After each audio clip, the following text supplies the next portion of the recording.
지난주 수요일 날 우리가 계속 수요일마다 다윗 함께 묵상하고 있는데요. 다윗이 하나님과의 관계가 이전보다 더 충만하고 뚜렷하게 회복되고, 그래서 부솔 시내를 지나면서 그 달라지고 새로워진 면모가 드러나는 모습 우리가 함께 묵상했습니다. 그러면서 제가 이런 말씀을 드렸어요. 기독교 신앙은 하나님과의 관계입니다. 이렇게 말씀을 드렸습니다. 정말 그렇습니다. 관계입니다. 관계. 무엇을 해야 하고 무엇을 하지 말아야 하고 이런 요소들도 많이 있지만 가장 중심은 관계이지요. 세상 사람들은 기독교를 여러 존재하는 많은 종교들 중에 하나로 이해하고 그렇게 바라보고 있습니다. 그럴 수밖에 없겠지요. 그렇지만 저는 개인적으로, 저를 포함해서 믿는 자들은 기독교를 종교 중에 하나로 보는 것이 저는 개인적으로 굉장히 많이 불편해요. 이건 종교가 아니고 생명 그 자체이고 하나님과의 살아있는 관계요, 삶 그 자체이기 때문에 종교라는 말로 표현하기 참 어렵고 불편하다라는 마음이 많이 있습니다. 어느 목사님이 강의 중에 이런 말씀을 하셨어요. 다른 종교는 그 종교가 믿는 신이 자기 속에 있다, 내 안에 있다, 이렇게 말하는 종교가 없다, 이렇게 말씀을 하시더라고요. 가만히 생각해 보니까 정말 그렇지 않습니까? 오직 기독교만, 그 믿는 하나님이, 예수님이 우리 안에, 내 안에 계신다라고 오직 기독교만 그렇게 선포하고 있지요. 예수님과 우리와의 이 관계, 함께하고 함께 거하고 동행하고 있는 이 관계를 우리가 지난주에 이어서 예수님은 양과 목자의 비유로 말씀하고 계시는 본문 계속 살펴보고 있지요. 지난주에 말씀드렸던 것처럼 1절부터 5절까지는 목자가 양을 돌보는 양 우리에 일어나는 모습을 1절부터 5절까지 이렇게 말씀해 주셨고, 그 안에 어떤 의미의 비유를 담으셨는지를 뒤에서 7절 이후에서 자세하게 기록하고 계신다. 이 흐름을 지난주에 말씀을 드렸습니다. 그래서 두 가지 비유의 초점 중에 오늘은 두 번째 내용을 살펴보려고 하는 거예요. 먼저 3절 말씀을 보시면, 요한복음 10장 3절에 보시면, 문지기는 그를 위하여 문을 열고 양은 그의 음성을 듣나니 그가 자기 양의 이름을 각각 불러 인도하여 내느니라. 지난주에 우리가 예수님이 양의 문이시다라는 진리를 함께 묵상했습니다. 그래서 이 본문 표현 그대로 문지기가 문을 지키고 있다가 문을 열면 그 문으로 들어오는 사람이 목자다라는 것 우리가 살펴봤었지요. 거기에 덧붙여져서 이어져서 또 하나의 중요한 진리가 선포되고 있지요. 양이 그 목자의 음성을 알아듣습니다. 참 신기하게도 놀랍게도 진짜 양이 그 목자의 음성을 알아듣습니다. 양 키워보신 분 있으십니까? 양. 저도 키워보지는 않았습니다. 그래서 책으로만, 자료로만 이렇게 확인해 보니까 이 양은 정말 연약한 동물이더라고요. 잘 아시는 것처럼 힘이 세지 않습니다. 그리고 이빨 또는 발톱 이렇게 자신을 보호할 만한 이렇게 날카로운 가시, 독 이런 게 아무것도 없습니다. 그렇다고 해서 청각이나 후각이 아주 특별하게 발달해서 누가 이렇게 위협을 가할 만한 맹수가 오면 멀리서도 알아채고 도망갈 수 있는 그런 감각이 특별하게 발달되어 있지도 않습니다. 빨리 도망갈 수 있는 빠른 발이 있는 것도 아닙니다. 이 본문을 준비하면서 처음 알게 됐는데요. 양이 넘어지면 혼자 못 일어난다는 거 혹시 알고 계셨습니까? 넘어졌을 때 이 네 발이 땅에서 다 떨어지면 혼자 못 일어난대요. 이렇게 뒤뚱뒤뚱 하다가 결국은 그 상태로 문제가 생기기 때문에 목자가 가서 잡아서 일으켜주지 않으면 못 일어난다고 합니다. 정말 양은 생존할 수 있는 방법을 하나도 못 가지고 있는 것 같아요. 그 모든 연약함에 더하여져 있는 게 뭐냐면 지독한 어리석음과 고집스러움까지 더하고 있습니다. 그래서 저번에도 말씀드렸죠. 밤에 양우리를 나가면 우리 집에서 키우는 강아지들은 제 집 찾아 돌아오지 않습니까? 양은 못 찾아옵니다. 얼마나 고집스러운지 가던 길을 가만히 내버려 두면 주변에 무슨 일이 일어나도 그 길을 계속 갑니다. 풀을 뜯어먹는 자리에서 풀을 뜯기 시작하면 그 양을 불러서 또는 강제적으로 이끌어서 다른 풀밭으로 옮겨주지 않으면 계속 그 풀만 뜯습니다. 뿌리까지 다 그 땅이, 그 풀밭이 황폐해지도록 거기만 그렇게 뜯는 고집스러움이 있다라고 하더라고요. 선지자 이사야가 저와 여러분의 이 죄성을 표현하면서 양에 빗대서, 그래서 양의 비유에서 표현했구나라는 것이 아주 실감이 되지 않습니까? 우리는 다 양 같아서 그릇 행하여 각기 제 길로 갔다. 이렇게 어리석고 이렇게 연약하고 무능하고 무력하고 고집스러운 양이지만 살 수 있는, 생존할 수 있는 길이 딱 하나 있습니다. 잘 훈련하면 목자의 음성을 구별할 수 있어요. 그래서 실제로 양을 키울 때 이름을 붙여주어서 어려서부터 그 이름을 불러서 익숙해지게 훈련한다고 합니다. 그래서 목자의 음성을 알고 양의 이름을 불러서 이끌면 그 목자를 따라서 양들이 가는 거죠. 4절 5절 말씀에 그 내용이 기록되어 있습니다. 요한복음 10장 4절 5절 말씀을 여러분이 한번 읽어주시겠습니다. 시작.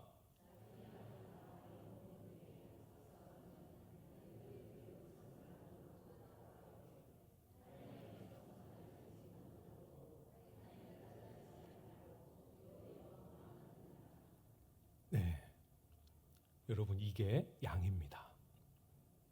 사랑하는 여러분, 여러분은 주님의 양으로 살아가고 계십니까? 목자이신 주님의 음성이 없으면 이 양은 한 발자국도 움직이지 못합니다. 또 이 양은 아주 그 목자의 음성을 잘 알아듣고 그 목자를 찾아 따라갑니다. 여러분, 주님의 양으로서 목자이신 주님의 음성을 알아듣고 따라가며 살아가고 계십니까?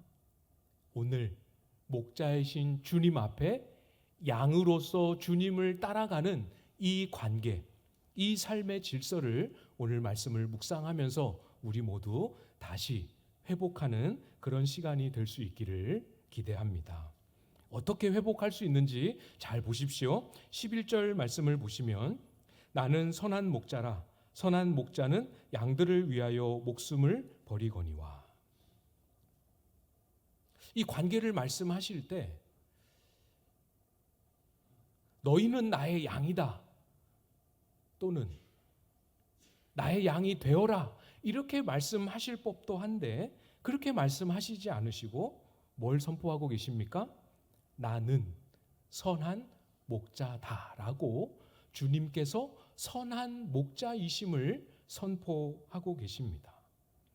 주님과의 살아있는 인격적인 이 관계가 처음 만들어지는 것도, 그리고 이 관계를 잃어버렸다가 다시 회복하는 것도, 이 관계를 점차로 더 깊어지고 단단하게 만드는 것도 전부 내가 어떻게 해야지, 내가 양이 되어야 하지 이런 결심에 있는 것이 아닙니다. 물론 때때로 결심이 필요하죠. 이 진리를 깨닫는 깨달음도 필요합니다. 그러나 그 모든 것보다 가장 우선되고 먼저 확인하고 기초해야 할 진리가 따로 있지요.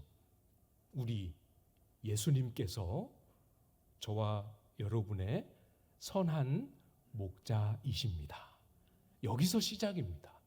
내가 어떻게 하느냐, 이거는 두 번째 문제고, 주님이 누구신가를 제대로 알고 주님이 누구신가를 제대로 붙잡는 믿음에서 관계의 회복은 일어나게 됩니다. 예수님은 저와 여러분의 선한 목자이십니다. 참 이 말만 들어도 마음이 포근하고 따뜻하고 또 든든하지 않습니까? 여기서 그냥 목자다 이렇게 하지 않으시고 선한 목자다 이렇게 말씀하셨습니다. 이 선하다는 수식어를 붙여주셨어요. 이게 어떤 의미일까요? 혹시 생각해 본 적 있으십니까? 선한 목자라는 말씀을 처음 접하지는 않으셨을 때니까 이 말씀을 접할 때 선하다라는 표현 속에서 여러분에게 연상되는 그 무엇이 혹시 있으신지 모르겠습니다. 내가 원하는 것을 항상 잘 들어주신다, 그런 의미일까요? 나에게 항상 우리 목자이신 주님께서는 좋은 것만 주신다, 그런 의미로 선하다라는 표현을 쓰셨을까요? 선하다라는 이 표현의 의미가 무엇인지를 예수님이 직접 정하여 말씀해 주십니다. 우리가 읽었던 11절 끝에 있지요. 무엇입니까? 양들을 위하여 목숨을 버리거니와. 목숨을 주십니다. 선한 목자는 양을 위하여 목숨을 주십니다. 이것을 오해하시면 안 되는 것이, 이 구절의 의미가 기독교 리더십의 성격이 무엇인지를 가르쳐 주시는 그런 교훈으로 이해하시면 안 됩니다. 물론 기독교 리더십에는 당연히 자신을 희생하는 섬김이 필요하지만 이 자기 목숨을 주신다라는 이 말씀을 그런 의미로 의도하시고 주신 말씀이 아니지요. 우리가 살펴봤던 것처럼 양은 목자의 음성을 듣습니다. 진짜 동물 양은 본성상 그 특성을 가지고 있어요. 잘 훈련하면 목자의 음성을 구별할 수 있습니다. 그러나 이 비유를 넘어서서 이제 우리의 삶으로 가져와야 하지 않습니까? 우리가 주님의 양으로서 목자이신 주님의 음성을 알아들을 수 있는 것은 양과는 달라요. 우리의 본성에 그런 기능이 있지 않습니다.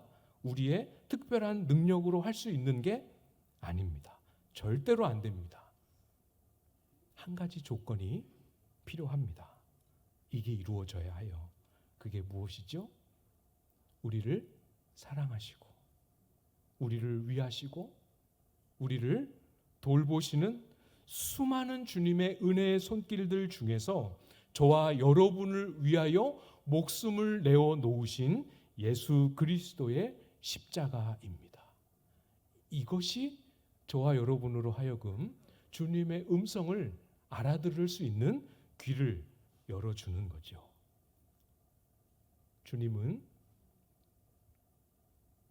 친히 자기 몸을 대속물로, 우리를 위한 희생 제물로 내어주셨습니다. 그래서 깨어졌던 하나님과 우리 사이의 관계가 화목하게 되었습니다. 이걸 위해 죽으신 거죠. 유월절 어린 양의 피가 되어 주심으로 저와 여러분을 사망의 권세 아래에서 생명 안으로 옮겨 놓으셨습니다. 예수 그리스도의 십자가의 죽으심을 믿는 그 믿음 안에 놀랍게도 예수님만 십자가에서 죽으신 것이 아니라 우리의 옛사람도 함께 십자가에 못 박혀 소멸되었습니다. 그래서 우리는 날마다 죽음을 향하고 날마다 죽음을 선포하고 날마다 죽음을 실천하는 것이죠. 예수님이 십자가를 지시고 죽으셨을 뿐만 아니라 3일 만에 다시 살아나셨습니다. 이 부활을 믿는 믿음으로 저와 여러분은 새 생명 가운데 엄마 뱃속에서 태어날 때 가지고 나온 생명 말고 다른 생명을 얻고 그 생명으로 살아가는 인생이 열리게 되었습니다. 이 생명이 저와 여러분의 귀를 열고 놀랍게 이 생명이 주님의 음성을 알아듣게 하며 놀랍게 이 생명이 저와 여러분으로 하여금 목자이신 주님의 음성에 순복하고 따르게 합니다. 양보다 훨씬 더 어리석고 양보다 훨씬 더 고집스러움에도 불구하고 그것을 꺾고 그것을 넘어서서 나아오게 하는 것, 바로 하나님이 그리스도의 십자가로 저와 여러분에게 주신 이 생명의 역사요 결과이지요. 주님의 음성을 듣는 것, 이게 주님의 음성이구나 하는 것을 알아채는 것, 때로는 훈련도 필요하고 또 경험도 필요하고 시행착오를 거치면서 그건 주님의 음성이 아니었구나 하는 것을 이렇게 경험으로 알아가는 과정도 필요할 수 있지만, 그럼에도 불구하고 우리가 주님의 음성을 듣는 것은 방법이 아닙니다. 기술이 아닙니다. 연습해서 만들 수 있는 것이 아닙니다. 양이 우리가 주님의 음성을 듣는 것은 잘 기억하십시오. 생명입니다. 생명이 있으면 들립니다. 생명이 없으면 아무리 얘기해도 한국말인데 알아듣지 못합니다. 예수 그리스도의 십자가 안에서 내가 연합하여 죽고 내가 연합하여 다시 살았음이 믿어질 때 그 생명이 우리 속에 역사하고 귀가 열리고 순종의 힘이 우리 속에 살아나게 되는 것이죠. 잘 기억하십시오. 다시 본문으로 돌아와 볼까요? 14절 말씀을 보시면 같이 읽어보겠습니다. 14절 시작. 나는 선한 목자라. 나는 내 양을 알고 양도 나를 아는 것이. 두 번째 선포하십니다. 나는 선한 목자라. 정말 중요해서 다시 한번 강조하기 위해 또 말씀하시는 의미도 틀림없이 있지요. 그러나 다른 의미도 있습니다. 우리가 주님의 양으로서 목자이신 주님과 동행하며 주님을 따라가는 이 관계가 회복되는 것, 다시 살아나는 것, 이 관계가 단단해지고 깊어질 수 있는 것은 첫 번째도 선한 목자이신 주님을 아는 데 있고 두 번째도 선한 목자이신 주님을 아는 데 있음을 가르쳐 주십니다. 무슨 의미인지 아시겠죠? 첫째도 주님이 누구신가? 둘째도 주님이 누구신가? 음성만 알아듣는 게 아닙니다. 목자이신 주님이 양인 저와 여러분을 안다고 말씀합니다. 또 양인 우리가 목자이신 주님을 안다라고 말씀하십니다. 이 안다는 말의 의미 잘 이해하셔야 됩니다. 교회를 오래 다니면 예수님에 관해서 하나님에 관해서 많이 들을 수밖에 없기 때문에 많이 듣고 익숙해졌기 때문에 예수님을 안다 이렇게 생각합니다. 그런 의미의 알미 아니지요? 도널드 트럼프가 미국 대통령으로 이제 되셨습니다. 그렇죠? 누군지 아시죠? 혹시 그 사람이 누구예요? 이렇게 하실 분 없으시죠? 이미 대통령으로 한번 미국을 섬겼던 분입니다. 아십니까? 여러분 하면 다 아실 거고, 모르시는 분 손 들어 보십시오. 아마 아무도 손 안 드실 거예요. 그렇죠? 왜 있으세요? 손 드실 분이? 없으시죠? 왜 이 말씀을 드리는지도 너무 잘 아실 것 같아요. 트럼프 대통령과 한 달이어도 좋고 1년이어도 좋고 한 10년쯤 되면 더 좋고 같이 살아본 분 혹시 계십니까? 당연히 없으시겠죠. 같이 사는 건 둘째치고 일정한 기간 동안 같은 자리에서 같이 동역하며 같이 일했다 하시는 분 혹시 있으십니까? 없을 줄 알지만 이 의미를 아주 더 충분하게 설명드리기 위해 한 번 더 말씀드리겠습니다. 트럼프 대통령과 악수하면서 인사할 때 다른 사람들하고는 그냥 인사해도 나랑은 달라. 나를 알아보고 오랜만이다, 반갑다, 잘 지냈냐 이렇게 인사할 만한 분 혹시 계십니까? 내가 인사하는 거 말고 대통령이 나에게. 성경에서 하나님을 안다, 예수님을 안다 할 때 이 알문 그냥 들어서 아는 것 말고 직접 경험해서, 직접 겪어보고 아는 것을 말합니다. 이거 이해되시죠?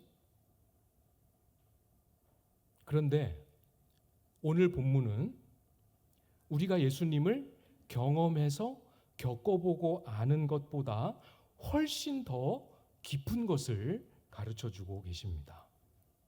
14절에서 문장이 안 끝났어요. 15절에 이어지고 있습니다. 아버지께서 나를 아시고 내가 아버지를 아는 것 같으니 나는 양을 위하여 목숨을 버리노라. 우리가 양으로서 예수님을 알고 예수님도 목자로서 양인 우리를 아시는 것은 그냥 영적인 경험으로 한 번, 두 번 해보고 겪어본 것으로 아는 그 수준, 그런 정도의 수준이 아닙니다. 다른 사람보다 조금 더 친밀하고 다른 사람보다 예수님의 은혜를 조금 더 많이 체험해 본 경험 정도가 아닌 거예요. 무엇이라고 15절에 말씀합니까? 성부 하나님이 성자 예수님을 아시고 성자 예수님이 성부 하나님을 아는 것처럼 그렇게 안다, 이렇게 말씀하고 계십니다. 성부 하나님과 성자 예수님 사이에서 서로가 서로를 아는 방식이 어떤 방식인지 여러분 혹시 알고 계십니까? 삼위일체입니다. 세 위격으로 구분되어 있으시지만 한 몸이시고 한 본체이시고 하나이십니다. 서로가 하나로서 하나인 것으로 서로를 아는 그런 방식으로 주님이 우리를 아시고 우리가 주님을 그렇게 안다라고 말씀합니다. 그래서 요한복음의 다른 문맥에서 보면 이 관계를 일컬어서 너희가 내 안에, 내가 너희 안에 이렇게 말씀하셨죠. 그리고 한 번 더 말씀하십니다.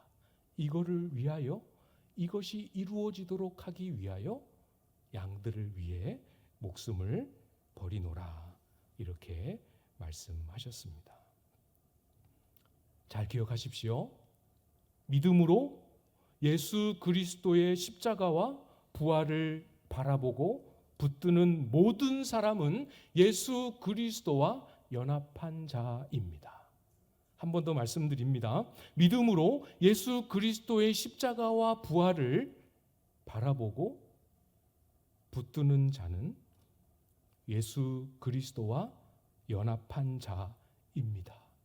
내가 스스로 연합하기 위해 뭘 해본 적도 없고 연합되었다는 경험도 가져본 적이 없고 연합되었다는구나 느낄 만한 아무 경험적인 근거가 없다 할지라도 예수 그리스도의 십자가의 죽음과 부활을 믿는 모든 자는 그리스도와 연합한 자라고 성경이 선포하고 있습니다.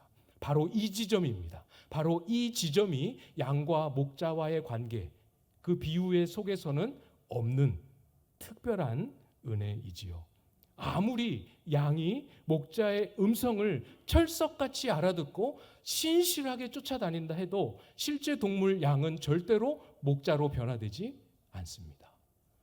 양이 목자를 잘 따르면 점점 사람으로 바뀌는 거 보셨습니까? 양이 목자를 잘 따르면 그 목자와 그 양은 한 몸이다, 하나다, 이렇게 말할 수 있습니까? 그렇지 않죠. 우리는 다릅니다. 놀라운 일이죠. 이거 이루시려고 목숨을 내놓으셨습니다. 우리는, 예수님을 믿는 우리는 그리스도와 하나이며 그리스도와 연합되었습니다. 여러분의 경험과 여러분의 느낌과 전혀 상관없이 그렇게 되어 있습니다. 잘 기억하십시오. 우리는 그리스도와 연합하였습니다. 그리스도께서 십자가에 죽으실 때 우리도 그와 함께 십자가에 못 박혀 죽었습니다. 그리스도께서 무덤에서 일으킴 받아 부활하실 때 우리는 그와 연합하여 새 생명 가운데 일으킴을 받았습니다. 이것을 믿고 그게 진짜라고 받아들이고 실제로 그 기초 위에서 우리의 삶을 한 걸음 한 걸음 살아가면 정말 그것이 우리의 삶의 열매로 경험되어지는 거지요. 양은 절대로 목자를 닮아 바뀌어질 수 없지만 놀랍게도 저와 여러분은 그렇게 살아가면 살아갈수록 그리스도를 닮아 변화가게 됩니다. 해보십시오. 여러분의 삶으로 증거해 주십시오. 제가 20대 때 하나님을 인격적으로 만나고 난 후에 이 신앙의 새로운 세계가 열렸죠. 가만히 보니까 또 이렇게 설교도 듣고 그러다 보니까 하나님의 음성을 듣는 분들이 그렇게 많더라고요. 목사님들이 이제 설교 중에 이렇게 간증하실 때 하나님께 이렇게 말씀하셨고 그 말씀을 따라 이렇게 했고 그랬더니 이런 열매가 있고 너무 부러운 거예요. 저 세계는 내가 한 번도 경험해 보지 못했고 들어본 적도 없는 새로운 세계. 저도 막 들어보고 싶고 그 음성 따라서 이렇게 했을 때 하나님 역사하는 게 뭔지 막 해보고 싶고 호기심 반 두려움 반 하는 마음으로 기도하다 말고 가만히 앉아서 이렇게 귀를 기울여 보는 거죠. 들리나 안 들리나. 잘 안 되더라고요. 제 숨소리만 점점점 더 크게 들리고 아무 소리 안 들리고 그때는 내가 뭔가 굉장히 많이 부족하구나. 죄가 많아서 그런가. 아직 기도를 많이 안 해서 그런가. 그렇게 생각했던 시절이 있습니다. 양으로 목자의 음성을 듣는 일에 대하여 그런 의미를 가지고 그렇게 혹시 20대 중반의 저처럼 혹시 지금 생각하시는 분들 있으신지 모르겠습니다. 양인 우리가 선한 목자이신 예수님의 인도하심, 말씀하심을 듣고 따라가는 그 삶의 방식은 꼭 이 귀로 또는 마음으로 하나님의 음성을 들었다라고 표현할 그런 방식으로만 하시지는 않습니다. 어떨 때는 주일날 설교 들었던 것이 자꾸 주중에 생각이 납니다. 그런 경험 있으시죠? 어떤 때는 내가 스스로 목자의 음성을 듣고 순종하고 있다라는 의식은 없는데 어릴 때라든지 또는 젊을 때라든지 그럴 때 오랫동안 신앙의 훈련을 받고 배워왔던 그 성경의 가르침이 이미 내 삶에 들어와 버렸어요. 그래서 내가 이거를 해야지 하는 의식 없이 그게 삶의 내용이 돼버렸고 습관이 돼버렸고 루틴이 되어버린 그런 방식으로도 이끌고 계십니다. 그 삶은 이미 목자를 따라가는 삶의 궤도에 들어와 있는 것 아니겠습니까? 성경을 읽고 암송할 때 또는 성경을 열어서 말씀을 묵상할 때 말씀에 특별히 내 마음의 깨달음과 도전과 구체적인 적용으로 마음에 새겨질 때 그런 방식으로도 하나님은 우리에게 목자의 음성을 들려주시고 양으로서 가야 할 길을 가르쳐 주십니다. 또는 기도하는 중에 내가 아주 전혀 의식하지 못했는데 시간이 한참 지나고 보니까 처음에는 A라는 기도 제목을 가지고 하나님 앞에 기도했지만 그 기도의 내용도 그 기도의 방향도 그 기도를 소원하는 내 마음도 만지시고 바꾸셔서 새롭게 고치시기도 합니다. 기도의 내용이 바뀌어버렸어요. 나는 하나님의 음성을 들었다는 의식은 없지만 그런 방식으로도 하나님은 말씀하시고 양인 우리를 얼마든지 인도해 가시지요. 사랑하는 여러분, 서두에 말씀드렸지요. 여러분은 주님의 양이십니까? 양으로 살고 계십니까? 내가 주님의 음성을 듣는 경험이 있느냐 없느냐 이걸로 답할 수 없는 질문이라는 거 이제 충분히 이해가 되시죠? 우리의 믿음은 내가 주님의 음성을 듣고 있느냐 듣지 못하고 있느냐 하는 경험에 있는 게 아닙니다. 우리의 믿음은 예수 그리스도의 대속의 죽으심 그리고 다시 사심을 통해 그리스도와 연합함에 우리의 믿음이 있는 거죠. 우리가 새벽에, 잘 모르시겠지만 새벽에 시편 68편 묵상하고 있습니다. 이 말씀 묵상하면서도 잠시 나누었어요. 하나님이 저와 여러분을 거룩한 처소 삼아 임하셨고 임재하고 계시고 거하고 계십니다. 이 믿음입니다. 이 믿음에 거하십시오. 예수님이 여러분 안에 계십니다. 진짜입니다. 여러분이 잊어버려도 우리 안에 계시던 주님이 사라지는 게 아닙니다. 여러분이 지난 한 주간의 삶에서 실패하고 넘어졌다고 해서 우리 안에 계시는 예수님이 취소하시고 번복하시고 사라지시는 게 아닙니다. 이 믿음 위에 서십시오. 이 진리를 붙들고 어떤 삶을 여러분이 사시든지 그 삶의 자리에서 이 믿음을 가지고 행하시고 이 믿음을 가지고 말하시고 이 믿음을 가지고 여러분의 삶을 바라보실 수 있기를 바랍니다. 주님이 나와 한 몸이다 라는 믿음을 가지고 그렇게 의식하며 살아가 보십시오. 그러면 내가 음성을 듣는 것, 듣지 못하는 것 이거와 상관없이 이미 선한 목자의 음성을 듣고 따르는 양의 삶이 이미 시작되어 있음을, 이미 충만하게 양으로서 목자를 따라가고 있음을 발견하시게 될 것입니다. 저도 마찬가지죠. 담임 목회 초년생인 저에게 많은 선배 목사님들이 주시는 조언이 결국은 한 가지로 이렇게 추려집니다. 예수님과의 관계. 이 본질을 아무리 바빠도, 아무리 이 영적인 이 중압감이 커도, 아무리 다른 무엇이 있어도 이 본질은 놓치면 안 된다. 이 본질을 잘 붙잡고 하나님과의 관계 안에 신실하고 충성스럽게 버텨라. 그러면 하나님이 행하신다. 이것이 우리 선배 목사님들의 저를 향한 조언이었습니다. 같이 주님과의 관계 위에 서 보시기 바랍니다. 우리는 우리 스스로 우리의 믿음의 내용을 주님과의 관계 안에 놓고 그렇게 점검하고 그렇게 확인해 나아가고, 기도하면서 성령께서는 우리를 긍휼히 여겨주셔서 성령께서는 우리의 믿음을 더하심으로 실제로 그 믿음의 열매가 우리의 삶에 맺혀서 말로만 그런 게 아니라 목사님이 성경이 그렇게 이야기하고 있는 것만이 아니라 정말로 주님이 내 속에 살아 동행하시고 역사하고 계심을 삶으로 드러내는 생명 공동체로 빚어져 나아가는 저와 여러분들 다 되실 수 있기를 주님의 이름으로 축복합니다.